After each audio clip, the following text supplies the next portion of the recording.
நம்மை போன்ற மாநிலங்களை வெகுவாக பாதிக்கப் போகிறது.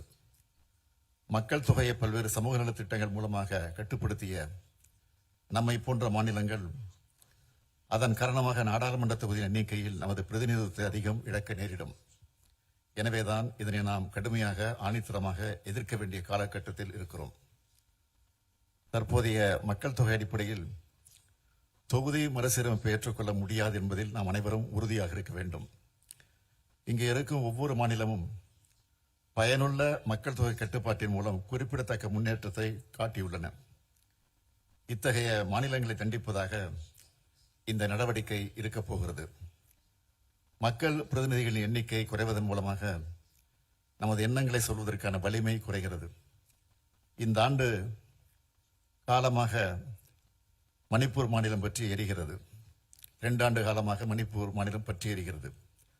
அதனால் நீதிக்கான அவர்களின் குரல்கள் புறக்கணிக்கப்படுகின்றன. ஏனென்றால் நாட்டின் கவனத்தை ஈர்க்க அவர்களுக்கு அரசியல் வலிமை இல்லை. எனவே நாடாளுமன்ற தொகுதிகளின் எண்ணிக்கை குறைவது அல்லது நமது பிரதிநிதித்துவம் குறைவது என்பதை நம்முடைய அரசியல் வலிமையை குறைப்பதாகத்தான் பார்க்க வேண்டும். இது வெறும் எண்ணிக்கையை பற்றியது மட்டுமல்ல, இது நமது அதிகாரம், நமது உரிமைகள் மற்றும் நமது எதிர்காலத்தின் நலன்களை பற்றியது.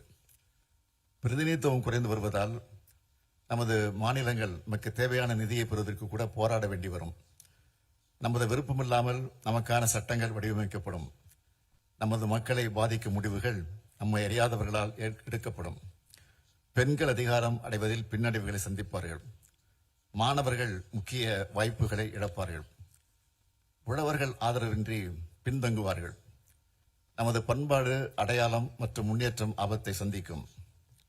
காலங்காலமாக நாம் போற்றி பாதுகாத்து வரும் சமூக நீதி பாதிக்கப்படும். குறிப்பாக பட்டியலின பழங்குடி மக்கள் அதிகம் பாதிக்கப்படுவார்கள். தொகுதியில் எண்ணிக்கை குறைத்து அதை அனுமதித்தாலோ அல்லது நமது மாநில பிரதிநிதித்துவத்தை குறைக்க அனுமதித்தாலோ நம் சொந்த நாட்டில் நாமே அரசியல் அதிகாரம் இழந்த குடிமக்களாக மாறும் அபாயம் ஏற்படும். எனவேதான் தொகுதி மறுசீரமைப்பு விவகாரத்தை சாதாரணமாக கருதக்கூடாது என்று சொல்கிறேன். இன்னொன்றை நான் தெளிவாக சொல்கிறேன். ஜனநாயக பிரதிநிதித்துவத்தை வலுப்படுத்தும் எந்த ஒரு நடவடிக்கையும் நாம் எதிர்க்கவில்லை. ஆனால் அந்த நடவடிக்கையானது நியாயமான அரசியல் பிரதிநிதித்துவத்தை பாதிக்கக்கூடாது என்றுதான் சொல்கிறோம். இந்த போராட்டம் மறுசீரமைப்புக்கு எதிரானதல்ல. இந்த போராட்டம் நியாயமான தொகுதி மறுசீரமைப்பு வலியுறுத்துகிறது என்பதை அனைவரும் ஏற்றுக்கொள்வீர்கள் என்று நினைக்கிறேன். இதனை உணர்ந்து தமிழ்நாட்டில் உள்ள அனைத்து கட்சி கூட்டத்தை நான் கூட்டினேன். தற்போதைய மக்கள் தொகை அடிப்படையில் தற்போதுள்ள 543 மக்களவைத் தொகுதியில் மறுசீரமைப்பு செய்யப்பட்டால் தமிழ்நாடு 8 இடங்களை இழக்கும் என்பதை நான் தெளிவுபடுத்தினேன்.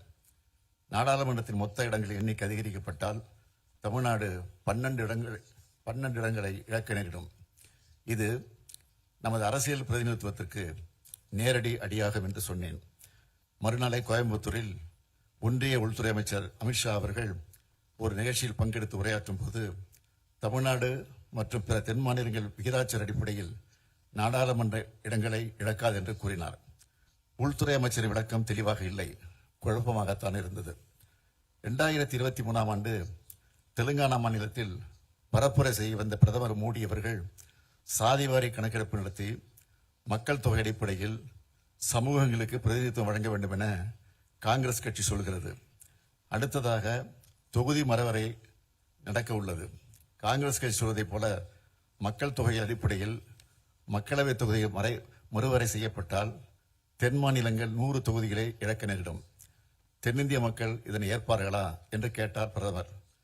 இதன் அடிப்படையில் பார்த்தால் தொகுதியில் எண்ணிக்கை குறையும் என்பதை அவரே ஒப்புக்கொண்டுள்ளார் என்பதை உணரலாம். எப்பொழுதும் மாநில உரிமைகளை பறிக்கிற கட்சியாக பாஜக இருந்துள்ளது. அவர்கள் தனது உள்நோக்கத்தை தொகுதி சீரமைப்பு திட்டத்தில் செய்ய நினைக்கிறார்கள். இதனை எந்த மாநிலமும் அனுமதிக்கக்கூடாது. இந்த அச்சுறுத்தலை உணர்ந்து முன் எப்போதும் இல்லாத ஒற்றுமையுடன் தமிழ்நாடு செயல்பட்டு வருகிறது. இதே போன்ற ஒற்றுமையை இந்த அரங்கில் உள்ள அனைத்து மாநிலங்களும் காட்ட வேண்டும் என்று கேட்டுக்கொள்கிறேன். இந்த கூட்டு நடவடிக்கை குழு கூட்டத்தில் விவாதிக்கப்பட்டு நிறைவேற்றப்பட வேண்டிய தீர்மானங்கள் குறித்த உங்கள் மதிப்புமிக்க பரிந்துரைகளை பகிர்ந்து கொள்ள அனைவரையும் நான் கேட்டுக்கொள்கிறேன். இந்த குழுவிற்கு நியாயமான தொகுதி மறுசீரமைப்புக்கான கூட்டு நடவடிக்கை குழு என்று பெயரிட நான் முன்மொழிகிறேன். நாம் தொகுதி மறுசீரமைப்புக்கு எதிரானவர்கள் அல்ல, நியாயமான தொகுதி மறுசீரமைப்புக்கு ஆதரவானவர்கள் என்பதே இந்த பெயரே சொல்லும். ஒரு நாள் நாம் கூடி ஆலோசித்து தீர்மானம் நிறைவேற்றுவதில் மட்டுமே இந்த போராட்டம் முடிவடைந்துள்ளது. உரிமையை நிலைநாட்டிட தொடர் நடவடிக்கை மேற்கொள்ள வேண்டியது மிக அவசியம். ஒன்றிய அரசை வலியுறுத்துவது ஒரு பக்கமும், இன்னொரு பக்கம் இது குறித்து மக்களிடம் விளக்கிட, மக்களிடையே விழிப்புணர்வை ஏற்படுத்திட இந்த கூட்டு நடவடிக்கை குழு மிக அவசியம் என்றே கருதுகிறேன். நமது அரசியல் ரீதியான எதிர்ப்பை சட்டபூர்வமாக எப்படி நடத்துவது என்பது குறித்து அனைவரும் ஆலோசனை வழங்குமாறு கேட்டுக்கொள்கிறேன். அரசியல் மற்றும் சட்ட நடவடிக்கைகளை வரையறுப்பதற்காக வல்லுநர்களின் குழுவை அமைக்க நான் முன்மொழிகிறேன். ஒட்டுமொத்த முன்மொழிவுகள் குறித்த தங்கள் கருத்துக்களை பகிர்ந்து கொள்ளுமாறு அனைவரையும் கேட்டுக்கொள்கிறேன். ஒற்றுமை உணர்வோடு அனைவரும் ஒன்றுபட்டு போராடினால்தான் வெற்றி பெற முடியும். எந்த சூழலிலும் நமது பிரதிநிதித்துவம் குறையக்கூடாது, குறைய விடக்கூடாது என்ற உறுதியோடு போராடுவோம். நியாயமான தொகுதி மறுசீரமைப்பு அடையும் வரை நாம் இணைந்து போராடுவோம். எங்களது அழைப்பை ஏற்று வருகை தந்துள்ள மாநில முதலமைச்சர்கள், துணை முதலமைச்சர்கள், அரசியல் தலைவர்கள், நாடாளுமன்ற உறுப்பினர் அனைவருக்கும் மீண்டும் எனது நன்றியை தெரிவித்துக் கொள்கிறேன். நன்றி, வணக்கம்.